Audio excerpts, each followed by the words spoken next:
தமிழகம் முழுவதும் மாநகராட்சி, நகராட்சி, பேரூராட்சிகளுக்கு போதுமான நிதி இல்லாத காரணத்தினாலே சமூக பாதுகாப்பு எதுவுமே கிடையாது. அதிகாரிகள் பலரும் இது கண்டுகொள்வதே இல்லை. பெண் பணியாளர்கள் உட்பட பலரும் பல பேரவை துணைத் தலைவர்களே, என்னுடைய இடதுசாரி கட்சிகளை பொறுத்தவரையில் எங்களை பொறுத்தவரை முழுக்க முழுக்க மானிய கோரிக்கையோடு நின்று பேசுபவர்கள் நாங்கள். வெளியே சென்று பேசுவர்கள் அல்ல. சட்டமன்ற கட்சி தலைவருக்கு 2 மணி கொடுக்க மாட்டீங்கன்னா ஒன்றும் பேச உட்கார. நம்முடைய தமிழகத்தில் 2000 மேற்பட்ட தனியார் கல்லூரிகள் உள்ளன. இதில் பணிபுரியும் ஆசிரியர்கள் பணியாளர்களுக்கு குறைந்த அளவில் ஊதியங்கள் வழங்கப்படுகிறது. சமூக பாதுகாப்பு திட்டங்களும் மறுக்கப்படுகிறது. மாண்புமிகு உறுப்பினர் செல்லசுவாமி. மாண்புமிகு பேரவை இல்ல, யாருக்கு பிரச்சனைங்கிறீங்க? யாருக்கு பிரச்சனை? ஆஸ்டினுக்கு பிரச்சனைங்களா? மரியாதைக்குரிய அமைச்சர் உறுப்பினர் அவர்களே, நீங்க அமருங்க. உங்க பிரச்சனையை நான் தீர்த்து வைக்கிறேன். நீங்க பேசுங்க. உட்காருங்க, நீங்க உட்காருங்க. நான் தீர்த்து வைக்கிறேன். அதுக்கு தான் டைம் மேனேஜ்மெண்ட்டுக்கு தான் நாங்க இருக்கிறோம். இங்க பாருங்க, என்னோட அதிகாரத்துல நீங்க தலையிட முடியாது. நீங்க அமருங்க. உறுப்பினர் பேசணும், தொகுதி சார்ந்த கோரிக்கை பேசணும். பாயிண்ட் ஆஃப் ஆர்டர்ல உங்க கட்சியை சார்ந்தவங்க 2 பேர் 3 பேர் ஏற்கனவே பேசிட்டாங்க. நீங்க அங்க பேசுங்க. நீங்க உட்காருங்க. உங்களுக்கு மைக் கிடையாது, உட்காருங்க. மாண்புமிகு பேரவை துணைத் தலைவர் அவர்களே, இன்றைக்கு அவைகளே 6 மானிய கோரிக்கைகள் சமர்ப்பிக்கப்பட்டிருக்கிறது. அதன் மீது பேச வாய்ப்பளித்த எனக்கு மார்க்சிஸ்ட் கம்யூனிஸ்ட் கட்சி சார்பில் நன்றியை தெரிவித்துக் கொள்கிறேன். இன்றைக்கு ஆரம்பத்திலே நம்முடைய தமிழக முதல்வர், மாண்புமிகு முதல்வர் 110 விதியின் கீழ் 3 முக்கியமான அறிவிப்பை அறிவித்தார்கள். அவருக்கும் நான் நன்றி சொல்வதற்கு கடமைப்பட்டிருக்கிறேன்.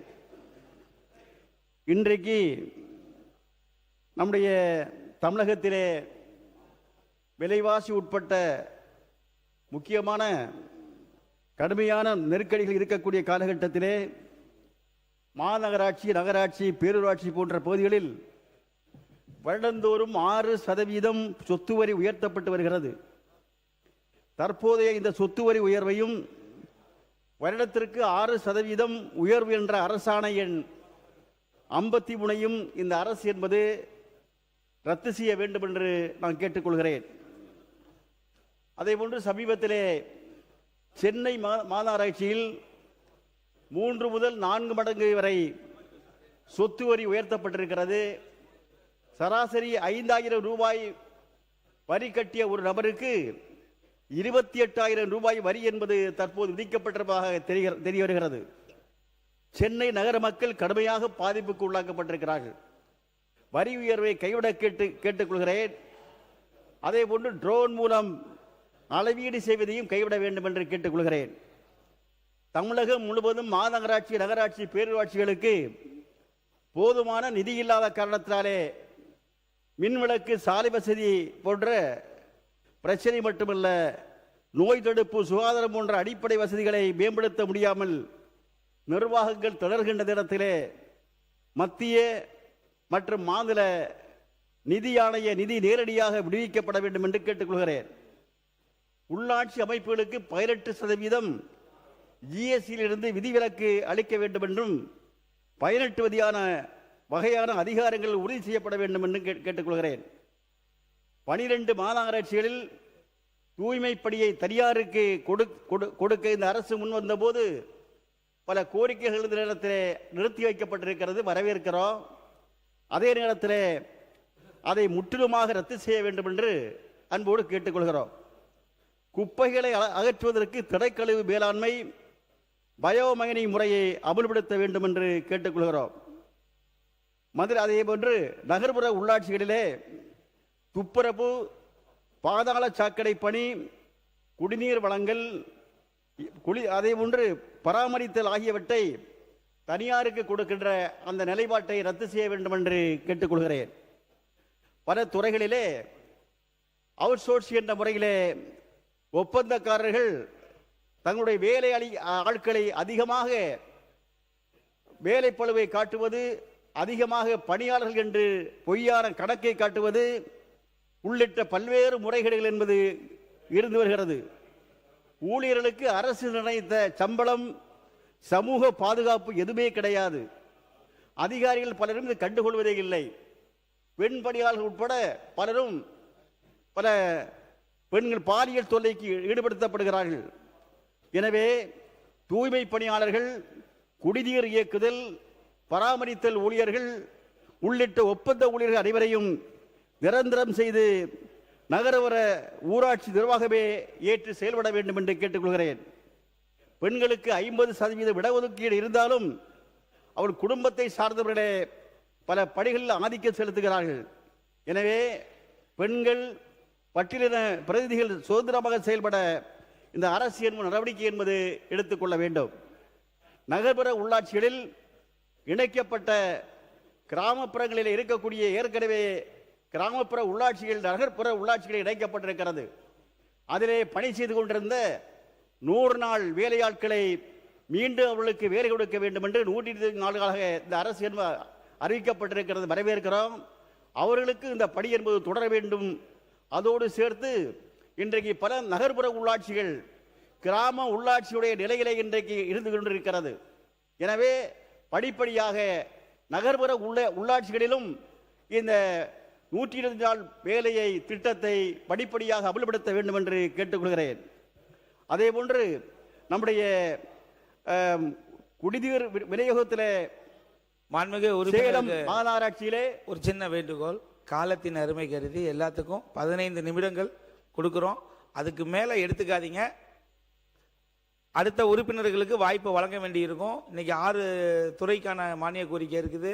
இன்னும் 6 பேர் பேச வேண்டியது இருக்கு. நீங்க இல்லாம அருள் கூர்ந்து கொஞ்சம் உங்களோட உரையை விரைவா முடிச்சுக்க மாதிரி கேட்டுக்கொள்கிறோம். பேரவை துணைத் தலைவர்களே, என்னுடைய இடதுசாரி கட்சிகளை பொறுத்தவரையில் எங்களை பொறுத்தவரை முழுக்க முழுக்க மானிய கோரிக்கையோடு நின்று பேசுபவர்கள் நாங்கள். வெளியே சென்று பேசுபவர்கள் அல்ல. தமிழகத்துடைய முக்கியமான பிரச்சனைகளை எடுத்து சொல்ல வேண்டிய தேவை இருக்கிறது. இருந்தாலும் உங்களுடைய ஆணையை கட்டுப்பட்டுதான் நாங்கள் பேசுகிறோம். எனவே எங்களுக்கு மட்டும் ஒரு விதி, மற்றவர்களுக்கெல்லாம் இன்னொரு விதி என்று அதை நீங்கள் எடுக்கக்கூடாது என்ற முறையிலே சுருக்கமாக முடிக்குவதான் நினைக்கிறேன். நம்முடைய சேலம் மாநகராட்சி மன்றத்தில் தீர்மானத்துக்கு எதிராக குடிநீர் விநியோகத்தை 25 ஆண்டுகளுக்கு பிரெஞ்சு நாட்டை சேர்ந்த சூயஸ் நிறுவனத்துக்கு கொடுத்துள்ள ஒப்பந்தத்தை ரத்து செய்ய வேண்டும் என்று கேட்டுக்கொள்கிறோம். இந்த சூயஸ் நிறுவனம் என்பது உலக நாடுகளிலிருந்து விரட்டி அடிக்கப்பட்ட நிறுவனம். அந்த நிறுவனத்திற்கு இந்த மீண்டும் இதை அனுமதிக்க கூடாது என்று கேட்டுக்கொள்கிறோம். அதே போன்று ஒவ்வொரு ஆண்டும் மழைக்காலங்களிலே சென்னை மாநகரம் பெரு வெள்ளத்தை சந்திக்க வேண்டியுள்ளது. இதை தடுப்பதற்கு மழைநீர் வடிகால் பணிகள் மேற்கொள்ளப்பட்டன. அப்பணிகள் இன்னும் முழுமை பெறவில்லை. விரைந்து முடித்திட வேண்டும் என்று கேட்கிறேன். சென்னை, தாம்பரம் போன்ற மாநகராட்சிகளிலும் பம்மன் நகராட்சி உட்பட பாதாள சாக்கடை திட்டம் நடைபெற்றுக் கொண்டிருக்கிறது. சாலைகளில் பள்ளங்கள் தோண்டப்பட்டிருக்கிறது. அதே போன்று நம்முடைய தமிழகத்திலே பல உள்ளாட்சி அமைப்புகளிலே அம்ருத் திட்டம் என்ற முறையிலே பல சாலைகள் எல்லாம் உடைக்கப்பட்டு நாசமாய் போயிருக்கிறது. பயணம் செய்ய முடியவில்லை. அதையெல்லாம் கணக்கில் கொண்டு சரி செய்ய வேண்டும் என்று கேட்டுக்கொள்கிறேன். நகராட்சி துறையிலே 2566 காலி பணியிடங்களுக்கான தேர்வு நடத்தப்பட்டு 2025 பணி நியமன ஆணை வழங்கப்பட்டது. இதுவரை 800 பேர் பணியில் சேரவில்லை. இதனை நீதிமன்றம் ரிசர்வ் லிஸ்ட் வெளியிட்டு காத்திருப்போர்களை பூர்த்தி செய்ய உத்தரவிடப்பட்டுள்ளது. அந்த உத்தரவை இதுவரை அமுல்படுத்தப்படவில்லை. இந்த அரசு இவர்களுக்கு வேலை வழங்க வேண்டும் என்று கேட்டுக்கொள்கிறேன். தமிழகம் முழுவதும் சாலையோர வியாபாரிகள் அவர்களை அகற்றுகின்ற பணி செய்யப்படுகின்ற நேரத்தில் அவருடைய வாழ்வாதார நிலைப்பாடையும் பாதிக்காமல் அந்த பணியை செய்ய வேண்டும் என்று கேட்டுக்கொள்கிறேன். மாநகராட்சியின் செயல்படும் பள்ளிகளிலே ஆசிரியர் பற்றாக்குறை, அடிப்படை வசதியின்மை, கட்டடங்கள் மேம்படுத்த வேண்டிய நிலைமை, மருத்துவமனைகளில் எக்ஸ்ரே ஸ்கேன் உள்ளிட்ட வசதிகள் ஏற்படுத்தப்பட வேண்டும். பராமரிப்பு இல்லாமல் இருக்கும் பூங்காக்கள் அனைத்தையும் பராமரிக்கப்பட வேண்டும். அதேபோன்று ஒன்றிய பாஜக அரசு பொறுப்பேற்ற பிறகு 10 ஆண்டுகளில் நாடு முழுவதும் 94,000 அரசு பள்ளிகள் மூடப்பட்டிருக்கிறது. 2 கோடிக்கு மேல் மாணவர்கள் சேர்க்கை சரிவு என்பது ஏற்பட்டுள்ளது. தமிழகத்தில் பொறுத்தவரை பள்ளிகள் மூடப்படுவது குறைவாக இருந்தாலும் மாணவர் எண்ணிக்கை என்பது குறைவாக உள்ள ஓராசிரியர் ஈராசிரியர் உட்பட 2452 பள்ளிகள் மூடப்படும் அபாயம் உள்ளது. பள்ளிகளில் அடிப்படை கட்டமைப்பு வசதிகள், வகுப்பறைகள், ஆசிரியர் பற்றாக்குறை ஆகியவற்றை மேம்படுத்தப்பட வேண்டும். ஒரே நாடு ஒரே கல்வி என்ற ஒன்றிய பாஜக அரசின் தேசிய கல்விக் கொள்கையை இந்த அரசு உறுதியாக எதிர்க்க வேண்டும் என்று கேட்டுக்கொள்கிறேன். அதே போன்று நம்முடைய தமிழகத்திலே கன்னியாகுமரி மாவட்டம் உட்பட 100 ஆண்டுகள் பழமை வாய்ந்த அரசு பள்ளிக்கூடங்கள் இருந்து கொண்டிருக்கிறது. ஓடு வைந்த பள்ளிக்கூடமாக இருந்து கொண்டிருக்கிறது. இந்த பள்ளிகளிலே கட்டிட வசதி இல்லை, அதே போல் நீர் கசிவு ஏற்படுகிறது என்று சொல்லி மாணவர்களை பெற்றோர்கள் சேர்க்க அச்சப்படுகிறார்கள். அதே போன்று அதை உதாரணத்துக்கு என்னுடைய தொகுதியிலே திருவிதாங்கூடு அரசு உயர்நிலை பள்ளியை சொல்ல முடியும். அதே போன்று பல பள்ளிக்கூடங்களிலே 100 ஆண்டுகளாக வெறும் அரசு ஆரம்ப பள்ளியாக இருந்து கொண்டிருக்கிறது. ஒரு சில காரணங்களை சொல்லி, விதிமுறைகளை சொல்லி அந்த பள்ளியை தர உயர்த்த மறுக்கிறார்கள். உதாரணமாக இடைக்கூடலே ஒரு பள்ளிக்கூடம் இருந்து கொண்டிருக்கிறது, 100 ஆண்டு பழமை வாய்ந்த பள்ளி. அது ஒரு சில மாணவர்கள் குறைவு என்று சொல்லி அந்த பள்ளியை தர உயர்த்த மறுக்கிறார்கள். எனவே அது போன்ற சில விதிமுறைகளை தவிர்த்து அதை நீக்கி அந்த பள்ளிகளை தர உயர்த்த வேண்டும் என்று கேட்டுக்கொள்கிறேன். அதே போன்று நம்முடைய தமிழகத்தை பொறுத்தவரையில் பள்ளிகளை மூடப்படுவது குறைவாக, அதே போன்று நம்முடைய மலையோர பகுதியிலே ஒரு சில பள்ளிக்கூடங்கள் என்னுடைய தொகுதியிலே இருந்து கொண்டிருக்கிறது. அந்த பள்ளிக்கூடங்களிலே குழந்தைகள் செல்வதற்கு பயமாக சென்று கொண்டிருக்கிறார்கள். ஏனென்று சொன்னால் போக்குவரத்து வசதி இல்லை. 3 கிலோமீட்டர், 4 கிலோமீட்டர், 5 கிலோமீட்டர் நடந்துதான் செல்ல வேண்டும்.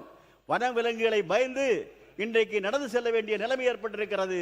எனவே பள்ளிக்கூடங்களே மலையோர பகுதிகளிலே பள்ளிக்கூடங்களில் செல்வதற்கு சிறிய மினி பஸ் வசதிகளை மலையோர பகுதிகளை ஏற்படுத்தப்பட வேண்டும் என்று நான் கேட்டுக்கொள்கிறேன். அதே போன்று நம்முடைய மருத்துவம், பொறியியல் கல்லூரிகளில் சேருவதற்கு அரசு பள்ளி மாணவர்களுக்கு வழங்கப்படும் 7.5% ஒதுக்கீட்டை 10.5% உயர்த்திட வேண்டும். இந்து அறநிலைத்துறையை பள்ளி உள்ளிட்டு அரசு உதவி பெறும் பள்ளிகளில் பயிலும் மாணவர்களுக்கு இந்த ஒதுக்கீடு என்பது வழங்கப்பட வேண்டும். தென் மாவட்டங்களிலே பள்ளி மாணவர்களிடம் சாதிய மோதல்கள் அதிகரித்துக் கொண்டு வருகின்றன. இதை தடுப்பதற்கு மேனாள் நீதிபதி சந்துரு அவர்கள் தலைமையில் ஒரு குழு அமைக்கப்பட்டு பரிந்துரைகள் வெளியிடப்பட்டிருக்கிறது. இந்த பரிந்துரைகளை இந்த அரசு உடனடியாக நிறைவேற்றி தர வேண்டும் என்று கேட்டுக்கொள்கிறேன். பள்ளி மாணவர்கள் மத்தியிலே மது மற்றும் போதைப் பொருள் உட்கொள்வது அதிகரித்து வருகிறது. பள்ளி அருகிலே உள்ள டாஸ்மாக் கடைகளை அகற்றுவது மட்டுமல்ல, போதைப் பொருள் விற்கும் சமூக விரோதிகளை கைவிட வேண்டும். பள்ளிகளில் போதைக்கு எதிராக விழிப்புணர்வு நடவடிக்கைகளை மற்றும் பாடத்திட்டங்கள் ஊக்குவிக்கப்பட வேண்டும். அரசு உதவி பெறும் சிறுபான்மை பள்ளிகளில் கடந்த 8 வருட காலமாக அரசாணை எண் 258 நாள் 13/12/2018 காரணம் காட்டி அலுவலக உதவியாளர்கள் உள்ளிட்ட காலி பணியிடங்களை நிரப்ப மாவட்ட முதன்மை கல்வி அலுவலர்கள் மறுத்து வருகிறார்கள். இதனை சிறுபான்மையினர் கல்வி பாதிக்கப்படுகிறது. இந்த அரசாணை ரத்து செய்து பணி நியமனத்திற்கான நடவடிக்கை அனுமதிக்க வேண்டும் என்று கேட்டுக்கொள்கிறேன். அதே போன்று அரசு உதவி வரும் பல பள்ளிக்கூடங்களிலே பல்லாண்டுகளாக ஆசிரியர்கள் இன்றைக்கு சம்பளம் இல்லாமல் வேலை செய்து கொண்டிருக்கிறார்கள். உடனடியாக அவர்களுக்கு சம்பளம் வழங்க வேண்டும் என்று கேட்டுக்கொள்கிறேன். 1978ஆம் ஆண்டு தொடங்கப்பட்ட மேல்நிலை கல்விக்கு தனி இயக்குநரகம் தொடங்கப்பட்டு விதிகள் உருவாக்கிட வேண்டும். ஆசிரியர்களுக்கு பாதுகாப்பு சட்டம் உறுதி செய்ய வேண்டும். 15,000 முதுநிலை ஆசிரியர்களுக்கான ஊதிய முரண்பாட்டை கலைந்துவிட வேண்டும். 23/8/2010ஆம் ஆண்டு முன்பு பணியில் அமர்த்தப்பட்ட ஆசிரியர்களுக்கு தேர்வு எழுத வேண்டிய அவசியமில்லை என்ற தமிழக அரசு அறிவித்தது. தற்போது தேர்வில் தேர்ச்சி பெற வேண்டும் என்று கூறுவது இயற்கை நீதிகளுக்கு புறம்பானது. எனவே ஆசிரியர்கள் பணிக்காலத்திற்கு சிறப்பு மதிப்பெண்கள் வழங்கப்பட வேண்டும். பகுதி நேர ஆசிரியர்களை முழு நேர ஆசிரியர்களாக அறிவித்திட வேண்டும். அதே போன்று 2024ஆம் ஆண்டிலே தொடக்க பள்ளிகளுக்கான நியமனம், தேர்வு மற்றும் தகுதி தேர்வில் தேர்ச்சி பெற்ற 25,515 ஆசிரியர்கள் உள்ளார்கள். இவர்களில் 15,000 பேர் பெண்கள். வயது மூப்படைந்த இவர்களுக்கு மறுதேர்வு நடத்தாமல் மதிப்பெண் இட சுழற்சி முறையில் பணி வழங்கிட வேண்டும். அரசு பள்ளிகளில் காலியாக உள்ள ஆசிரியர் பணியிடங்களை பூர்த்தி செய்யவும், கருணை அடிப்படையில் காத்திருக்கும் வாரிசுதாரர்களுக்கு பணி வழங்கவும் கேட்டுக்கொள்கிறேன். நாகப்பட்டினம் மாவட்டம் கீழ்வேலூர் தொகுதி ராதாமங்கலம் நடுநிலைப் பள்ளியில் உள்ள 4 கட்டிடங்களும் பழுதாகி உள்ளது. ஒரு கட்டிடம் இடிந்து விழுந்துள்ளது. எனவே இதனை புது கட்டிடம் கட்ட வேண்டும் என்று கேட்டுக்கொள்கிறேன். அதே போன்று நம்முடைய சமீபத்தில் இடதுசாரி மாணவர்கள் இயக்கங்கள் காக்ரோச் ஜனதா பார்ட்டியை குறிவைத்து தாக்குதல் நடத்தும் வகையில் நம்முடைய 28/7/2026 அன்று தலைமைச் செயலாளர் தலைமையில் கூட்டம் நடத்தப்பட்டு உயர்கல்வித்துறை, பள்ளிக்கல்வித்துறை, மாவட்ட நிர்வாகம் என்ற 4 துறைகளில் உயர்கல்வித்துறை அமைச்சர் கேள்வி பதில் ரெண்டையுமே சுருக்கமா பேசுங்க. சரி, மாண்புமிகு உறுப்பினர் சீக்கிரம் பேச முடியுங்க. சுற்றறிக்கை வெளியிடப்பட்டிருக்கிறது. அதற்கான நடவடிக்கை எடுக்கப்பட்டதா சொல்கிறார்கள். அது முழுமையான நடவடிக்கை. குறைந்தபட்சம் சம்பந்தப்பட்ட அதிகாரிகள் சஸ்பெண்ட் செய்ய வேண்டும். இந்த துறையுடைய கவனத்திற்கு வந்து இந்த நடவடிக்கை எடுக்கப்பட்டதா? நான் இப்ப முடிக்கிறேன். முடிச்ச பிறகு நீங்க பேசுங்க. நான் வேற போகல, அவரை முடிச்சுட்டா நீங்க பேசுங்க. அதே போன்று அது இந்த அந்த நடவடிக்கை என்பது முழுமை பெற்றதாக அதே போன்று நம்முடைய இந்தியாவிலேயே உயர்கல்வித்துறையில் தமிழகம் முதலிடத்தில் திகழ்கிறது.